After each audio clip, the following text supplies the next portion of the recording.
¿Qué tal? ¿Cómo están? Bienvenidos a este nuevo estudio de la lección de escuela sabática, lección número 3. Lleva como título El Señor Reina. Quédate conmigo, ya vamos a iniciar.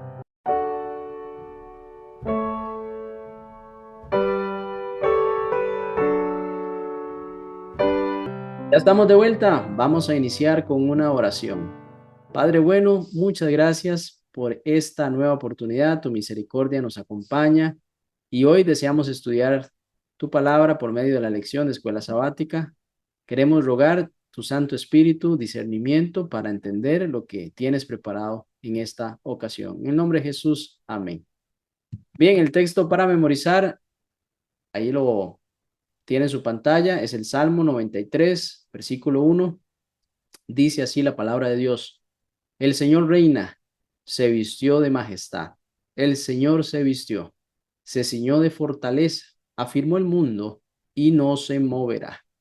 Hermanos, la palabra nos muestra esa inquebrantable creencia que es fundamento, en el cual el Señor es creador, pero también el Señor reina, es soberano.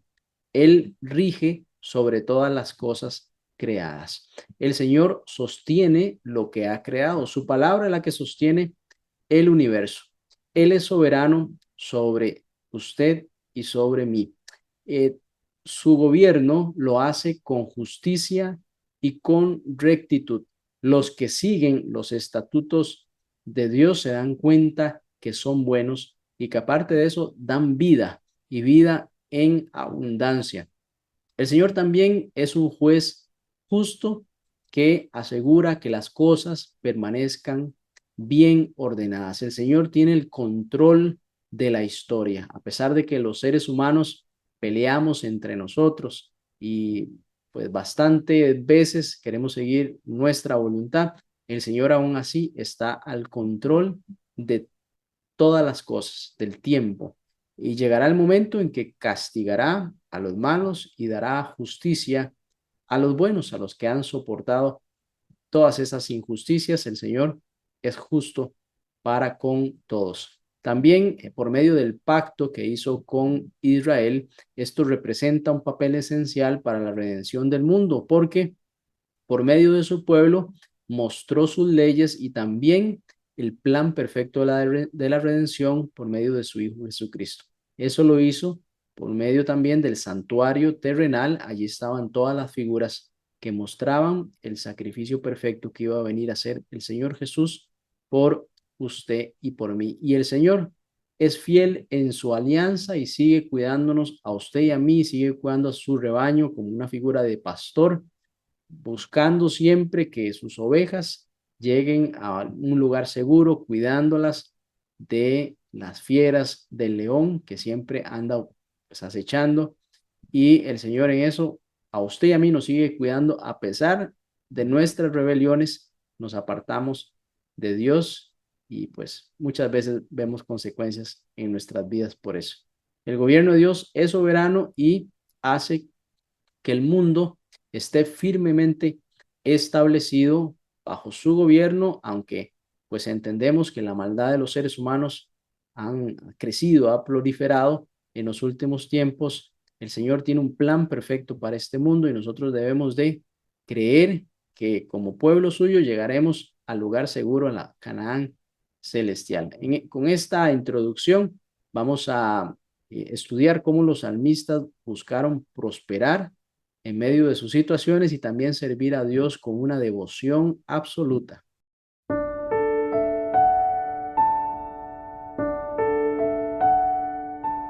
Hermanos, el Salmo 8 y el Salmo 100 muestran la grandeza de Dios soberano, creador, dueño de todas las cosas y cómo nosotros alabamos a Dios por eso. Los cielos, que son obra de sus manos, proclaman su gloria y su poder. El Salmo 19, el Salmo 97. El nombre de Dios, apreciados, es majestuoso sobre toda la tierra. Salmo 8, versículos 1 y 9. También el Señor lo ha creado todo. No tiene ni principio ni tampoco tiene fin. Salmo 93 y el Salmo 102 hablan de esto. Él es el eterno y es superior a todos los dioses de todas las naciones. Que esos dioses, esas figuras inamovibles, son solo objetos, obra de las manos de los hombres. Tienen manos, pero no palpan. Tienen boca, pero no hablan, según el Salmo 115. Mientras en las manos del Señor están las profundidades de la tierra y sus manos formaron la tierra firme. Nota la diferencia entre un objeto inamovible y el Dios creador de los cielos y la tierra. Varios salmos describen también el poder de Dios sobre las fuerzas de la naturaleza. Por ejemplo, el Salmo 29, 93 y 104. También estos salmos reafirman que el Señor reina sobre toda su creación y es supremo en poder y dignidad. El Salmo 103, note que ataca de forma muy sutil la idolatría, la autosuficiencia, subrayando que Dios nos hizo y no a nosotros mismos. Dice el Salmo, reconocer que Jehová es Dios. Él nos creó y no nosotros a nosotros mismos. Y eso es una tendencia hoy en día, mis hermanos. Hoy es toda una creencia, una filosofía. Atribuyen la creación a cualquier cosa menos a Dios. Se le atribuyen a la evolución, a los millones de años, y entonces surge una serie de teorías que son eso, pero las presentan como verdades. Y pues incluso las evidencias científicas no respaldan dichas posiciones, que pareciera más un salto de fe hacia esas filosofías, en lo que ahí ellas muestran, que el relato bíblico, donde la ciencia sostiene bastante de lo que se encuentra en el relato bíblico. También vemos como la creación da un testimonio del amor de Dios. Cada vez que usted ve ese paisaje que Dios ha creado, ahí se puede visualizar parte del amor de Dios. Todo lo que existe se debe a la existencia de Dios. Dios es el creador y quien sostiene también la vida, sostiene la vida, según el Salmo 95, versículo 7, y el Salmo 147 también habla de eso. Notemos que Dios no solamente le otorgó la existencia a la humanidad, sino también hizo del antiguo Israel, de su pueblo, un pueblo suyo, un pueblo redimido, y lo llamó ovejas de su prado, como el pastor que cuida a sus ovejitas. Así también Dios utilizó todas estas figuras para mostrar su amor a su pueblo. Únicamente el Creador tiene ese poder de bendecir, de hacer crecer a su pueblo, de sostenernos en medio de dificultades, de pruebas bastante fuertes. Él es el único digno de adoración y de confianza, el único que usted y yo podemos confiar, sin temer que su palabra vaya a fallar. Muchos salmos hablan de que todo lo que respira, todo lo que es movible, todo lo que tiene el don de la vida, alabe al Señor, y también el mar y a todo lo que en ella hay, griten de alegría ante el Señor. La gloria de Dios se ve reflejada en su creación, incluso cuando nosotros contemplamos una creación caída, eh, especialmente hablo del pecado que entró en nuestro planeta y nos hizo a nosotros también perder aquella imagen inicial de los primeros seres humanos. Aún así se percibe la creación de Dios como algo precioso, algo en el cual podemos aprender acerca de que eso fue obra de un artista y no de la casualidad. ¿Qué es el hombre? Dice el Salmo, para que te acuerdes de él, el Salmo capítulo 8, versículo 4, y el Hijo del Hombre para que lo tomes en cuenta. Hermanos, ¿cuál es la respuesta nuestra a Dios como nuestro creador? Cuando Dios dice que llama a las estrellas por su nombre en el Salmo 147, 4, ¿cuánto más crees que Dios se preocupa por usted, se preocupa por mí, se preocupa por cada uno de nosotros, así como le presta atención a una estrella y le llama por su nombre? Yo creo que el Señor, pues definitivamente nos llama por nuestro nombre y nos conoce a cada uno de nosotros y desea que nos vaya muy bien en esta vida.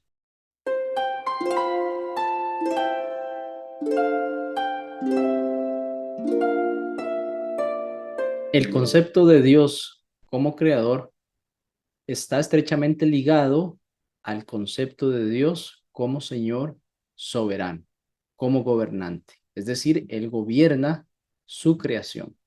La declaración, el Señor reina, se proclama muchas veces y se hace de forma solemne, por ejemplo, en el Salmo 93, el Salmo 96, el 97 y el 99. Estos son ecos que se escuchan por todo el libro de los Salmos. Los salmistas han querido dejar claro que el Señor no solo es creador, sino también es soberano y gobernante de su creación. También presentan a Dios como revestido de honor, majestad y fuerza, si fuese un rey sentado en un trono, así como podemos quizá imaginarlo usted y yo. Está rodeado de nubes, tinieblas, rayos. Hay varias figuras también en el Apocalipsis donde Dios se sienta en el trono y es momento de la alabanza por su sola presencia. También en algunos momentos dice que se cubre de luz como si fuese de un vestido, Salmo 104. También estas metáforas exaltan el poder y esplendor como de un rey vestido con su traje, con su corona. Fueron cuidadosamente escogidas estos atributos para expresar esa grandeza única de Dios que está sin lugar a dudas más allá de la comprensión humana. Usted, nuestra mente finita no puede comprender esa grandeza de Dios. Los salmistas lo caracterizan como figuras que en su mente tienen ese significado y son de esplendor, pero no podemos dimensionar la realidad de esa magnificencia de Dios en su presencia. El Salmo 97 habla acerca de algo que caracteriza ese reinado de Dios y también del dominio de su reinado. Y justamente lo encontramos en el Salmo 96:5, donde dice que su obra de la creación caracteriza el reinado del Señor. También la salvación, porque nosotros doblemente pertenecemos a Dios por ser su creación, pero también por haber sido redimidos, pues cuando entró el pecado, el enemigo se adueñó de esa creación y Dios, por medio del sacrificio de Cristo, recuperó la creación que se había perdido. Y así que esa salvación otorga también ese atributo del dominio que tiene Dios sobre lo creado. También el juicio que Dios establece sobre sus criaturas, siendo un Dios justo, recompensando por medio de sus obras cómo actuaron las personas. Eso es muy importante también. El Señor dice el Salmo 47:6-9, establece su reinado sobre todo el mundo. Nadie se puede escapar del reinado de Dios. Dios es un rey eterno, tiene gran poder y majestad. El Salmo 45:6 habla acerca de esto, el 93 también y el 103. También que el reino del Señor se basa, tiene fundamento en la misericordia, la justicia y la rectitud y aporta un orden y estabilidad al mundo creado. El reino de Dios también une dos espacios en el mismo tiempo, el espacio celestial con el espacio terrenal en alabanza para Dios. Los seres celestiales adoran al Creador y también los que hemos aceptado el mensaje de Dios, mensaje de amor, de su creación y redención, desde aquí también adoramos en el mismo tiempo. Y otros salmos son bastante optimistas al visualizar toda la tierra bajo el gobierno de Dios, reconociendo el gobierno de Dios, por ejemplo, el Salmo 96, 97 y 145, pero también entendemos que la realidad es que muchos seres humanos, muchos gobernantes terrenales también están en contra de Dios, de sus principios, de lo que ha establecido, constantemente se burlan de Dios, de su palabra, de los hijos de Dios, de quienes desean seguir todos los principios, y aquí se ve desafiado por la prosperidad de algunos impíos y turbado por ese silencio de Dios que muchas veces confunde y salen las preguntas, ¿por qué se permiten que el injusto prospere, al menos ante nuestra vista? El salmista también confía y tiene la seguridad de que Dios dará un juicio justo al final y se pagará conforme a lo que se ha hecho. Por la fe, el pueblo de Dios se regocija en el establecimiento de su reino mediante el ministerio reconciliador de Cristo y esperamos todos nosotros una consumación de ese reino en la segunda venida de Cristo para que la justicia sea permanente, no solo en el tiempo de Dios, sino también en la experiencia que usted y yo vivamos con nuestros semejantes. Ya no habrá más injusticia y podremos gozar plenamente en ese nuevo lugar que Dios tiene preparado para nosotros después de la segunda venida de Cristo. El Salmo 97, versículo 10 dice, los que aman al Señor aborrecen el mal. Es importante que nosotros rechacemos. Yo no me gusta usar la palabra que nosotros odiamos el mal. Yo siento que Dios, en lo que yo percibo de la palabra, Dios no odia, sino aborrece. El odio es como un sentimiento contrario al amor. El aborrecer es rechazar. Entonces nosotros debemos de aborrecer lo que es contrario a Dios, es decir, lo rechazo.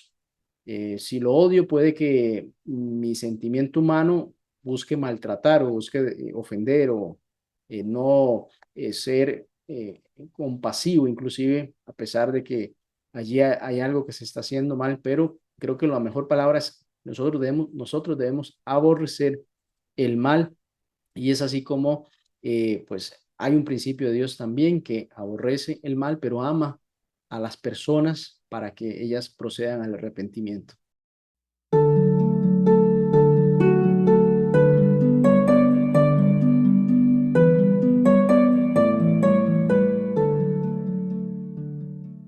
Dios es juez, es un juez justo. La lección nos hace la siguiente pregunta. ¿Por qué es vana la jactancia de los impíos? Para eso podemos leer el Salmo 75. Dice después del versículo 3, se arruinarán la tierra y sus moradores. Yo sostengo sus columnas. Dije a los insensatos, no os infatuéis, y a los impíos, no os enorgullezcáis. No hagáis alarde de vuestro poder. No habléis con cerviz erguida. Porque ni de oriente, ni de occidente, ni del desierto viene el enaltecido, mas Dios es el juez. A este humilla y a aquel enaltece porque el cáliz está en la mano de Jehová y el vino está fermentado, lleno de mistura, y él derrama del mismo. Hasta el fondo lo apurarán y lo beberán todos los impíos de la tierra. Pero yo siempre anunciaré y cantaré alabanzas al Dios de Jacob. Quebrantaré todo el poderío de los pecadores, pero el poder del justo será exaltado. Aquí vemos una figura y una enseñanza de la humildad que deben de tener los hombres. Muchos hombres se enaltecen a sí mismos y a su vez también humillan a los humildes. Dios eso lo tomará en cuenta y lo toma en cuenta. Llegará un momento en que serán juzgados y pagarán conforme a lo que han hecho, esa soberbia, esa forma de dirigirse en el mundo y ante sus semejantes. Dios como Rey soberano es también legislador, no solo es creador, es Rey soberano, pero también es un juez justo y Él va a juzgar a todo el mundo conforme a su ley. Los impíos amenazan constantemente ese orden justo que Dios ha establecido en el mundo, pero el Señor va a juzgar al mundo y pondrá fin a su vez también el dominio del mal. En este salmo que acabamos de leer, vemos varias figuras que describen la destrucción que es irrevocable para los impíos. Por ejemplo, la imagen de una copa con vino tinto, eso transmite la intensidad de la furia de Dios, demuestra que habrá derramamiento de sangre por el actuar de los impíos. También otra figura como el corte de los cuernos de los impíos representa el fin del poder y del dominio, mientras que el poder de los justos será exaltado. Esto fue en el versículo 10 del Salmo que leímos. Dios tiene un tiempo designado para todas las cosas y también para su juicio. Este juicio ejecutivo, un juicio que se ejecutará basado en su ley, tendrá el lugar al final de los tiempos y ahí se pagará a los seres humanos, a los hombres conforme a lo que han hecho. El Señor sondea también y mira y juzga el corazón de las personas como parte de su juicio, porque también nosotros, basado en las apariencias, podemos emitir juicio y podemos equivocarnos acerca de ese juicio que estamos emitiendo.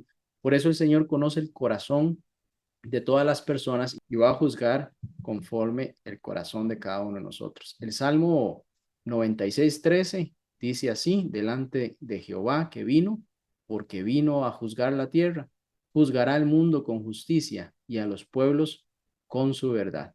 Y el Salmo 14:2 dice: Jehová miró desde los cielos sobre los hijos de los hombres para ver si había algún entendido que buscara a Dios. Y eso recuerda en Génesis capítulo 6, versículo 5, donde nos menciona que Jehová miró la maldad de los hombres, que era mucha, y que todo designio de los pensamientos del corazón de ellos era continuamente y solamente al mal. Aquí vemos a Dios evaluando los corazones de los hombres, no solo por las obras que ellos estaban haciendo, realmente tenían una intención en su corazón de actuar así, y pues ese pensamiento continuo al mal era una forma pues abierta de practicar el mal, y eso Dios lo evaluó y lo puso en juicio para ese momento. Este juicio, pues podemos llamarle juicio investigador. Es un juicio justo porque están todas las evidencias de lo que usted y yo hemos hecho en esta tierra. Recuerde que los ángeles son testigos, así que no es que alguien se lo inventó, no es que por ahí alguien lo prefiguró, sino está anotado allí.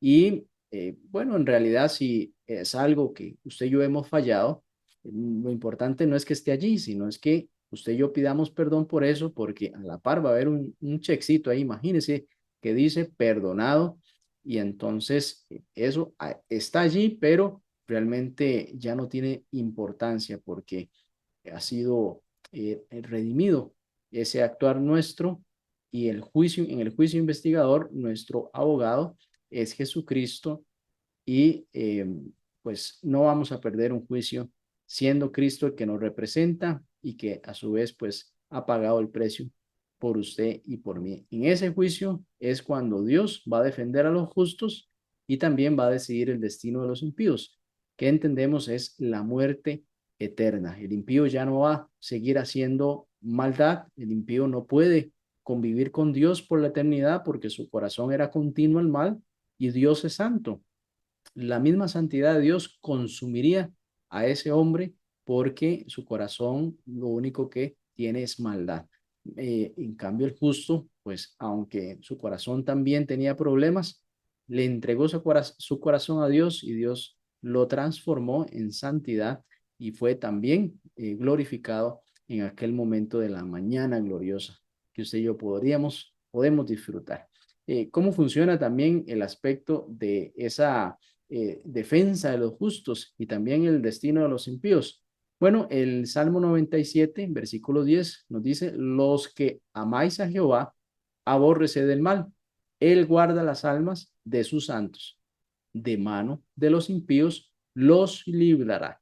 El Salmo 146, 9 dice: Jehová guarda a los extranjeros, al huérfano y a la viuda sostiene, y el camino de los impíos él trastorna. Entonces, en primer lugar, Dios va a liberar de la mano de los impíos a su pueblo, va a liberar a los justos de la mano de los impíos y va a coronar entonces a los humildes con la salvación. El Salmo 149:4 dice: porque Jehová tiene contentamiento en su pueblo, hermoseará a los humildes con la salvación. Mira qué linda expresión. De hecho, yo hasta ahora la escucho: hermoseará, o sea, los pondrá bien hermosos a los que son humildes de corazón, con la salvación. Es decir, esa salvación va a ser lo que va a hacer de ellos hermosos por haberlos sacado de toda esa situación en la que fueron posiblemente humillados. Y en segundo lugar,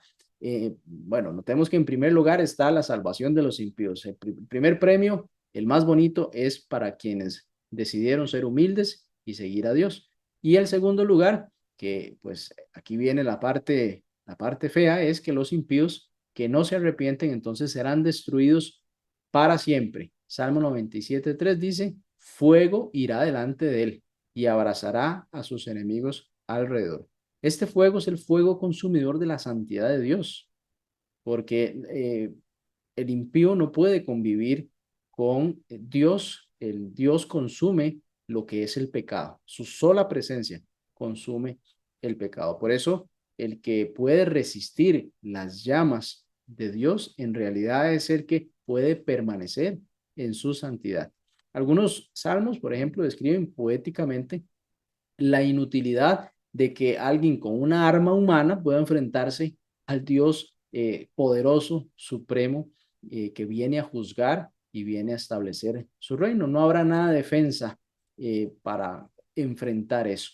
Y eso pues entendiendo que el Señor es también el que a usted y a mí nos perdona, pero también castiga la maldad de la gente. El Salmo 99:8 dice, Jehová Dios nuestro, tú les respondías, les fuiste un Dios perdonador y retribuidor de sus obras. El pueblo de Dios, no solo los impíos van a tener también cuenta de Dios. Recuerde que el juicio comienza por la casa de Dios y a partir de allí se establecerá y será hecho para todo el mundo, sea que aceptó o no a Dios. El Salmo 54 dice, convocará a los cielos de arriba y a la tierra para juzgar a su pueblo. Note qué interesante, a juzgar a su pueblo. El Salmo 135:14 dice, porque Jehová juzgará a su pueblo y se compadecerá de sus siervos. Los salmos, mis queridos, entonces transmiten en la misma noción que se expresa pues en otros textos bíblicos. Esto relacionado con el juicio investigador que comienza primero con la casa de Dios, con su casa. Deuteronomio capítulo 32, versículo 36 dice, porque Jehová juzgará a su pueblo y por amor de sus siervos se arrepentirá cuando viere que la fuerza pereció y que no quedara ni siervo libre. En 1 Pedro capítulo 4, 17 dice, porque es tiempo de que el juicio comience por la casa de Dios. Y si primero comienza por nosotros, ¿cuál será el fin de aquellos que no obedecen el evangelio de Dios? Hermanos, el salmista aquí clama a Dios porque lo juzgue. Es interesante. ¿Estamos esperando el juicio? Bueno, si no tenemos problema con el juicio, con nuestro actuar, si estamos siguiendo la palabra del Señor y hemos confesado nuestros pecados, yo creo que más bien debiéramos de estar anhelando el juicio, porque eso va a liberar no solo nuestra vida, sino también de todas las personas oprimidas y va a pagarle a los impíos. Por eso es que aquí el salmista en Salmo 7, versículo 8 y al 11, Jehová juzgará a los pueblos, júzgame, oh Jehová, conforme a mi justicia y conforme a mi integridad. Aquí el salmista tiene pues una certeza de su actuar y clama al Señor que más bien le libere al establecerse ese juicio. En 139, versículo 23 dice, examíname, oh Dios, y conoce mi corazón, pruébame y conoce mis pensamientos. Es interesante pedirle a Dios que lo juzgue a uno, pues de pronto puede estar uno en una situación difícil y uno siente que está siendo oprimido y necesita recibir justicia. Y de esa forma también el salmista buscaba esa examinación y esa aprobación de Dios de lo que estaba sucediendo. Los salmos nos llaman a alegrarnos entonces a la espera de los juicios de Dios, ¿no? Viene un juicio y entonces sentimos miedo, pánico y vemos simplemente la mano del juez allí sentado en el trono y estableciéndose juicio. Debemos de alegrarnos porque si somos hijos de Dios, estamos en el lugar correcto. Nuestro juicio está ganado por el juez, el abogado justo que es Cristo. Salmo 67:4 dice, alégrense y gócense las naciones porque juzgarás los pueblos con equidad y pastorearás las naciones de la tierra. Dios es un Dios justo. Si nosotros estamos en su justicia, no debemos de temer por su juicio. El 96:10 dice, decid entre las naciones, Jehová reina, también afirmó el mundo, no será conmovido, juzgará a los pueblos con justicia. Alégrense, los cielos, y gócense en la tierra, brame el mar y su plenitud, regocíjese el campo y todo lo que en él está, entonces todos los árboles del bosque. Así podemos ir encontrando más salmos que se alegran porque viene a Dios a juzgar al mundo y entendemos que a partir de allí las injusticias van a desaparecer y el justo prevalecerá, el que ha sido humillado, Dios lo enaltecerá. Entonces, es buena noticia saber que hay un juicio venidero porque eso va a liberar al pueblo de Dios y va a recompensar también en medida a todos los seres humanos.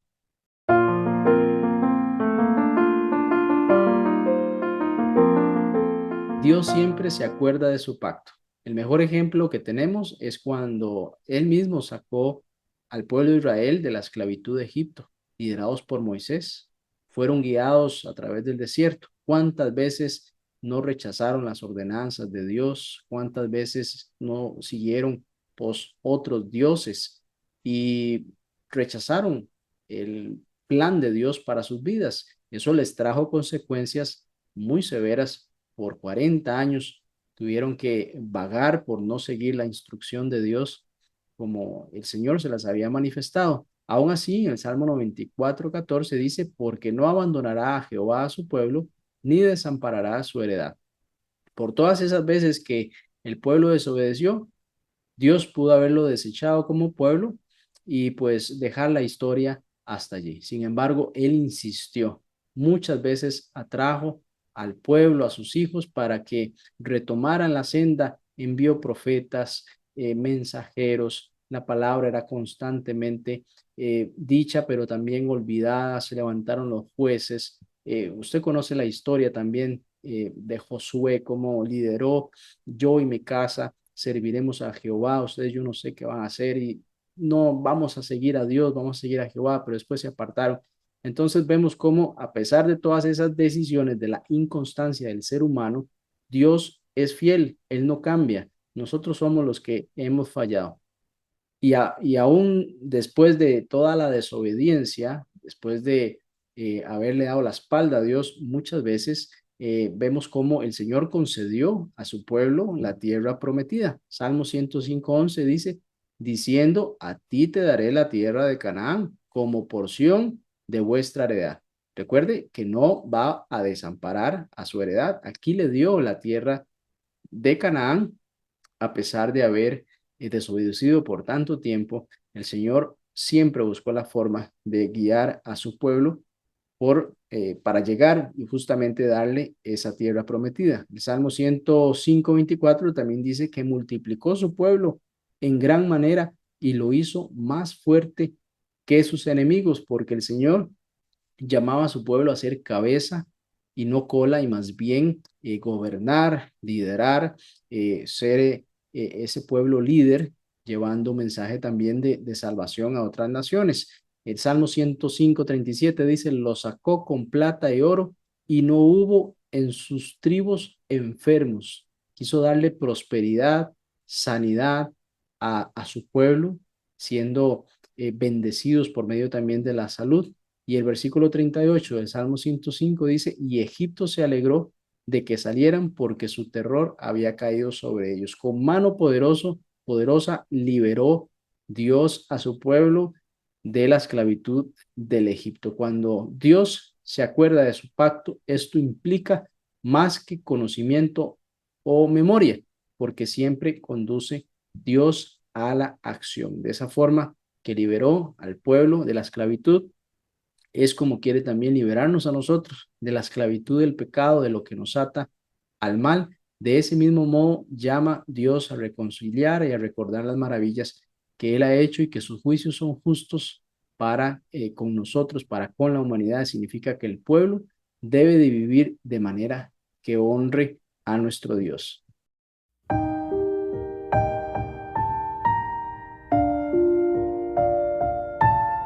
Salmo 19:7 nos dice, la ley de Jehová es perfecta, que convierte el alma. El testimonio de Jehová es fiel, que hace sabio al sencillo.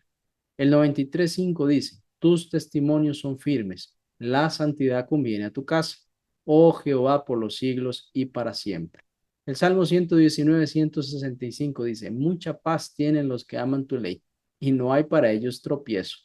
Y el Salmo 18:30 dice, en cuanto a Dios, perfecto en su camino, y acrisolada la palabra de Jehová, escudo es a todos los que esperan en él. El Salmo 25:10 dice, todas las sendas de Jehová son misericordia y verdad para los que guardan su pacto y sus testimonios. Cuando la palabra habla acerca de pacto y testimonios, está refiriéndose claramente a los 10 mandamientos, a los testimonios que fueron dados en Éxodo 32:15.